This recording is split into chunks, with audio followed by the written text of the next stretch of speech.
Tired of searching for podcasts? Try Storio, the only app you need to discover and follow podcasts from across the world. Get curated podcasts and playlists every day and listen to what your friends recommend. Share what you love and find what they love. Check us out on storivoyage.com/boom. Download on App Store or Play Store.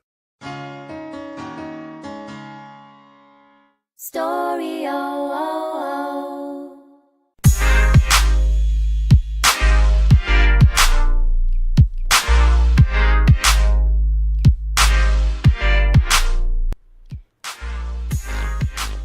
Patience is a virtue. Possess it if you can. Seldom found in woman and never found in man, is said to me by this person when I requested him to give me time for the interview. Not once, not twice, but for the third time. And with that, he proves that this saying doesn't stand right for this particular. He is an author, trainer, counselor, one of the pioneers of NLP trainer in India, and also the most sought after psychology and NLP trainer in Asia Pacific, and a thorough gentleman. Let's welcome Dr. David Lincoln.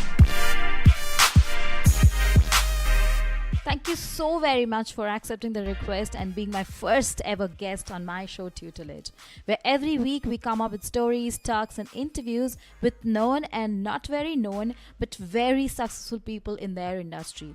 It's a privilege for me to be able to talk to you about the journey and how you have achieved whatever you have today. Okay, good.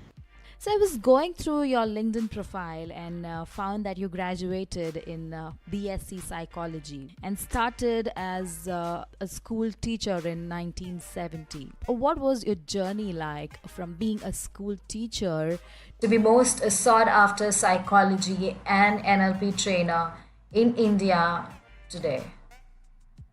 Okay, well, very briefly, from university I went and did school teaching, which in those days most people with useless degrees would go and do school teaching. When I say useless, a psychology degree on its own is really of no value. You need to add something to it. And then after a couple of years of teaching, I decided teaching wasn't for me, and I went into what we call in England special education. And this is basically teaching naughty boys and girls and things like this. And then from there, I developed more into the clinical psychology approach, did some more courses and such forth, and also travelled a lot, went to America. And when I was in America, I did both my PhD and my naturopathic degree. I got very interested in naturopathy. Fortunately, during this time, I was also involved in property development and dealing, which gave me enough finances to finance myself through. And at some point I got into NLP, and at the time they used to do 20, 30-day courses, and as a practicing psychologist I thought NLP was not very good, quite frankly. At the early days I thought it was pop psychology. And having finished my first level practitioner course, I was then back in America still doing my naturopathic, and I was treating clients at the same time, or taking patients, and out of just sort of amazed myself that I started using NLP on my clients, and it was working more powerful than all the psychological methods that I had already learned. And so that encouraged me, and I came back and did master practitioner. And then a couple of years later I returned back to America, to California, where I did my NLP trainers training. And at that time, I didn't really intend to do a great deal of training in NLP. I did a few courses in England and ran a few training programs and so on. And then I was getting close to a time when I thought I need to relax and take it a little bit less easy, sort of semi-retired. And I eventually came to Goa. A few times, just came and went. And then I decided, no, this is a nice place. I can relax here, and I had some income from my property company and so on, and I was relaxing on the beach in Goa. And then I went to the bank one day with my credit card, my debit card, to take some money out. There was no money.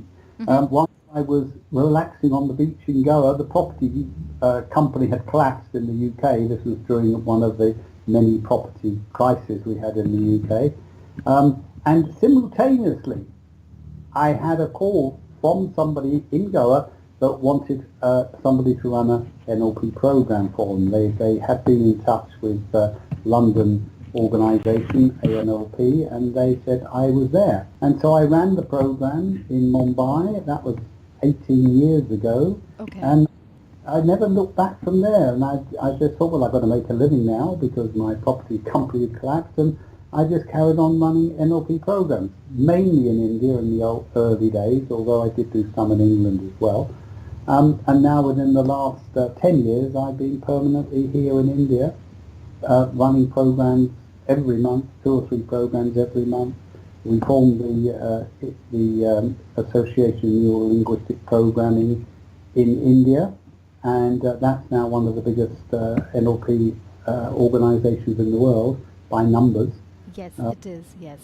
But of course, anything you do in India becomes the biggest by numbers, mainly because you have a lot of people here. More people and the population now. Well, if you think about it, the population of India is actually 20 times. And the also size, the hunger to learn as well. and that helps a lot, So, that's where we're at today. So nowadays we're full houses almost every time I run a program. I wanted to ask you this question, like, what was your intention, when you started it in Goa? But I think you've already answered it. It was not an intention, but it was in virtue, or it was written that would started because of the so-and-so reason. Or would you want to explain a little bit about more to it? Now my intention has changed a little bit because unfortunately in the early days here it wasn't really taught correctly and people were getting half of training. And there were people calling themselves master trainers and meta master trainers and so on that really didn't know what they were doing. And so one of the things through the ANLP organisation was to set up standards that are the same more or less across the world. All the major NLP organisations in the world more or less mirror the same standards. So we set up the standards, and then my next goal, which is still ongoing, was to make the ANLP India the largest NLP organisation in the world. And we're probably currently second behind the American organisation. But I think within the next few years we will be the biggest. Mm-hmm. And that organisation is there to set the standards so that everybody who teaches under that organisation banner will be teaching the same NLP. So there's no confusion. I have found NLP programs where people were teaching Reiki and all sorts of other things under the banner of NLP, which of course is not what NLP is. NLP is a communication model that is helping you understand not only how you communicate with other people, but also, and probably more importantly, how you communicate with yourself. Very rightly said there. Yeah. That is one base of NLP, more than understanding more than communicating with others. I think it is more important to understand self and communicate with self. And also the other big part of NLP is something known as modeling. And modeling is basically when you see a particular attribute somebody else has, rather than just sit there in awe of an aptitude, is to actually learn it yourself. And here you see, if you look at India, which is, I call it the land of the gurus, hundreds of gurus, but when you look at any one guru, they have a lot of negative stuff as well as positive stuff. And so what you would look at a guru and say, well, what is it that person does that I'd like to do? What can I add to mine? And by doing this, you can look at lots of gurus and you can become like a meta guru. You can be much more powerful because you've taken the best that everybody else has to offer. The methodology in NLP to do that is called modeling. Mm-hmm. All NLP started on modeling. One of the first things you learn in NLP is what we call rapport, or rapport building. And that wasn't just made up. That was by observing people that get on well with each other, and observing that people that don't get on well with each other and noticing what is the difference. Okay, so we heard a little about NLP, we heard a little about psychology. What would be if one wants to know what is the difference between NLP and psychology? Is there any difference as such? Yeah, well, yes, of course, there's major differences. Basically, if we start with psychology, psychology is a collective word for a number of different. There's industrial psychology, there's educational psychology, clinical psychology, etc. And all of them are based on various models of understanding how the brain or the mind works. And there are lots of models for this, right? Starting from, Sigmund Freud, Skinner, and so on. Whereas NLP doesn't work on a theoretical model background. It's more interested to say, well, what does work? What is somebody doing that's working? How come this person is calm in a crisis where this person is angry in a crisis? How come this person has got a great relationship while this person's got a bad relationship? And all you're doing is looking at what the person with the good relationship is doing and adding that to you so that you can have a good relationship. So there's no what you might call theoretical background to NLP, where there would be in any of the sciences and the psychologies and so on, which comes under the science that needs, you need to do it 10 times, it has to have 10 times the exact result before you can actually say it's going to work on everybody. But NLP is much more flexible than that, much more flexible. Okay. Just if you have a problem in an area, look at someone who doesn't have a problem in that area, see what they do, add that to you. And that's where all the techniques of NLP have come out, to anchoring. Anchoring means to be able to instantly put yourself in a good state. And all the other techniques from NLP are based upon empirical observation. They're based upon studying what works. Sometimes NLP is known as the study of X. Okay? So it doesn't matter about the theory behind it. What matters is, does it work for you? And if it works for you, you put it on board. If it doesn't work for you, you throw it out. Simple as that. Yes, as simple as that there. So say if I have a certain goal and there are things which are like acting as barriers. So is NLP going to help me to remove those barriers? Absolutely, because most of the time when you're thinking about a goal, you don't actually see the barrier. So the first bit is to, we call it in an NLP terms as a SMART goal, which is to make sure that the goal is actually achievable, it's real, it's not just a pipe dream. It's like, for example, you've got somebody who is a salesman, he may have a goal of being a brain surgeon. Well, that could be good, but is it achievable for him? No, because he hasn't got the right educational background and such forth. So you would have to bring that goal more realistic. Now, it might be, I want more education first, so let's go and get some more education before we can even consider becoming a brain surgeon. So the first thing is to establish whether that goal is realistic and achievable within the frameworks of what you are to do. Yeah. And then, once we've done that, let's see what it is what you're doing that's actually stopping you achieving the goal. Or, more likely, what you're not doing. I think Buddha said that the journey of 1,000 miles starts with the first step. You could think about doing the journey forever. And there are a number of people that actually are sort of like couch thinkers. They sit on the couch and saying, oh, wouldn't it be wonderful if I was doing this and that? But don't even take the first step. And so that's part of NLP, is to make sure that first step is ready and you're ready to go. And then, of course, what's coming more into NLP nowadays is what's called coaching, NLP coaching. Okay. They're helping you and coaching you to do that first step. It's like me sitting on your shoulder, nagging in your ear. Have you done it? Have you done it? Have you done it? How are you going to do it? What are you going to do? When are you going to do? And that's the bit that pushes the client forward to the next step, and step by step they achieve their goal. So we talked about the toughest time you had in life. We would also want to know the biggest achievement that you have till date, or maybe the moment of triumph. Well, that's a bit of a difficult question, because I would like to say that maybe there's an American expression that says walking your talk. It's not a question of me just telling people what to do, but I want to be able to put myself up as a role model that people can follow. and copy. And I think that once you see, we've made probably 150 NLP trainers in India, and I feel very happy when these people are getting people to train and getting lots of people. And I find that as, it's not being selfish. I'm not keeping it to myself, but I'm allowing other people to understand and learn and spread the word. I suppose it's a bit like Jesus and his disciples.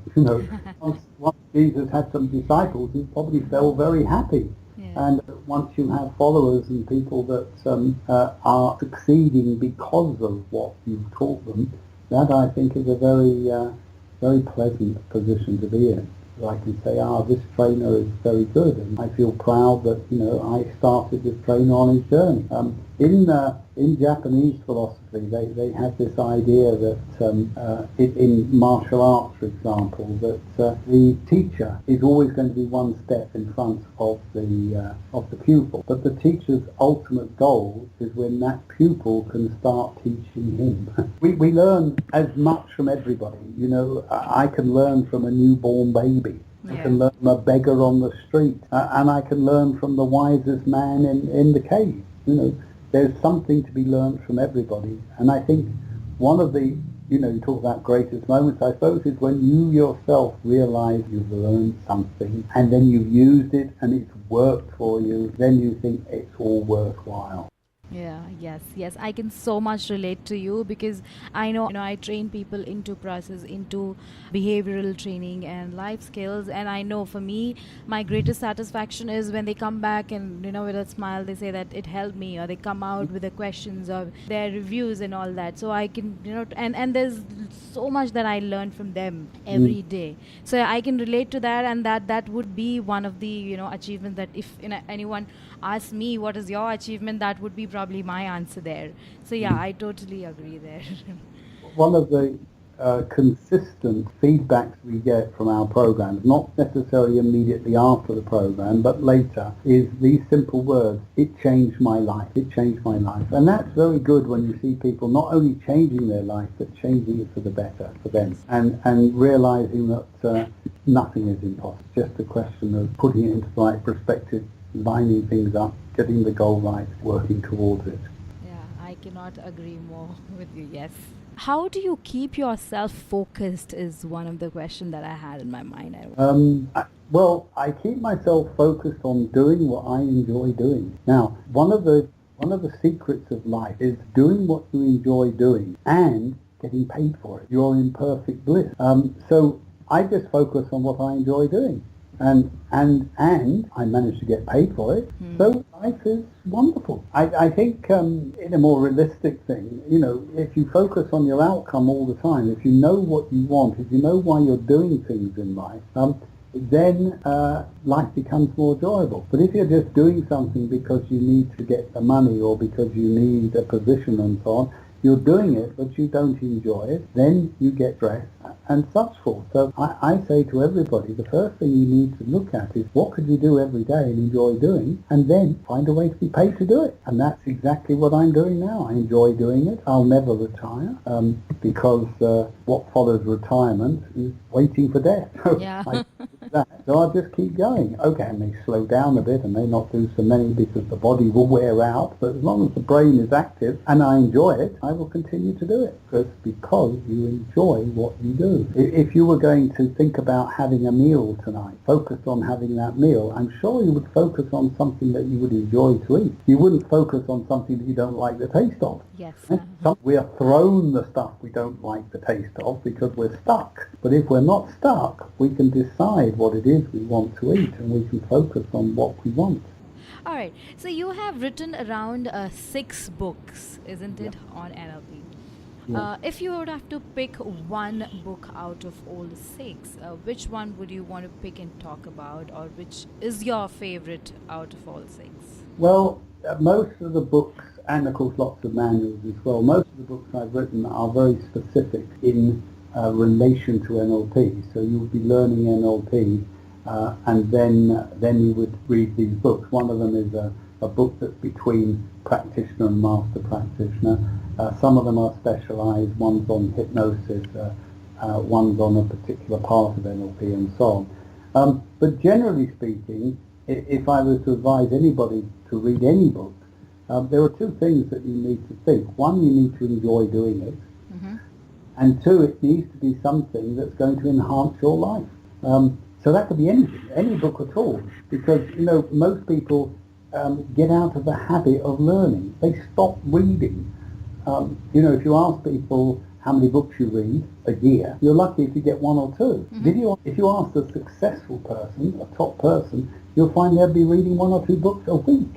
Yeah. There'll be self-help books of all types of things, books relative to what they're learning, because reading books, listening to audio tapes, and in fact listening to these sort of programs that we're doing all help somebody get better. Because there's an old saying about intelligence.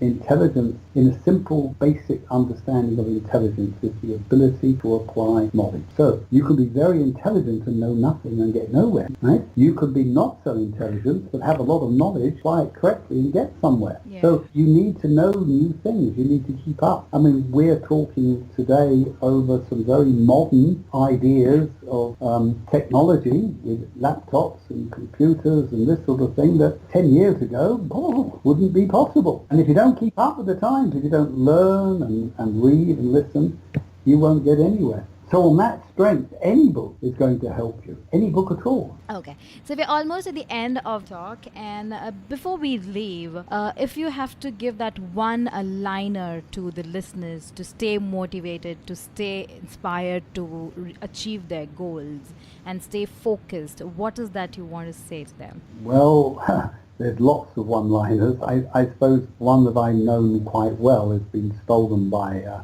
Adidas, I think, but it's just do it. Help them and do it. That's one. I've already said some of them here. Do what you enjoy doing. Get and enjoy whatever it is. If you don't enjoy doing what you're doing, find an aspect of it that you do enjoy. And it's so much easier doing what you enjoy doing.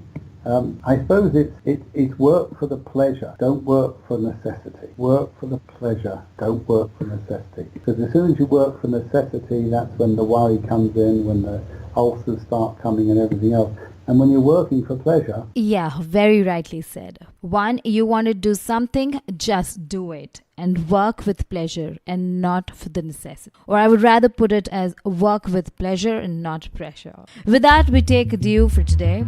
Thank you so very much for your time and patience, David. You can find David's work and the number of courses offered by him at www.nlpindia.net. Thank you so much for joining me in this episode. I hope you liked the talk. And if so, please do write to me at Priyadarshini Barak on Facebook and Insta, and also on Castbox and Apple. I would love you to subscribe and share this episode with your friends, family and loved ones, and also write to me about what is your takeaway from this episode. You can also find the details in the show notes as well. All you have to do is just type in www.priyadarshinibarak.com, go to the podcast section, and then you have it all. And yes, do rate and review. I'll see you soon.